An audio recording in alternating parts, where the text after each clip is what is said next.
സ്നേഹത്തിന്റെ വലിയ സന്ദേശവുമായി ഈ ക്രിസ്മസ് കാലഘട്ടത്തിൽ ഇറങ്ങിത്തിരിക്കുകയാണ്.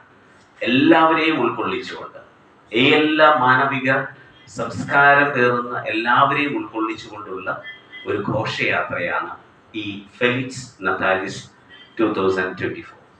ഈ ഒരു ഘോഷയാത്രയുടെ ആരംഭം സിറ്റി സെയിന്റ് ജോസഫ്സ് ദേവാലയ അങ്കണത്തിൽ വെച്ചായിരിക്കും. ബഹുമാനപ്പെട്ട കോഴിക്കോട് രൂപത ബിഷപ്പ് വർഗീസ് ചക്കാലക്കൽ പിതാവ് ഇതിന് ഉദ്ഘാടന കർമ്മം നിർവഹിക്കുന്നതാണ്. അതിൻ്റെ പ്രധാനപ്പെട്ട ഡീറ്റെയിൽസ് എല്ലാം നിങ്ങൾക്ക് നോട്ടീസിൽ നൽകിയിട്ടുണ്ട്. അതിനുശേഷം അവിടെ നിന്ന് നമ്മൾ ഘോഷയാത്ര ആരംഭിച്ച് മലബാർ ക്രിസ്ത്യൻ കോളേജിൻ്റെ വശത്തുകൂടെ കുരിശുപള്ളിക്ക് മുൻപിലൂടെ കടന്നു വന്ന് CH ഓവർ ബ്രിഡ്ജ് കയറി കോർപ്പറേഷൻ്റെ അവിടെ എത്തി നേരെ ഫ്രീഡം സ്ക്വയറിലേക്ക് പോയി അവിടെ വെച്ച് കൺക്ലൂഷൻ, അവിടെ കുറച്ച്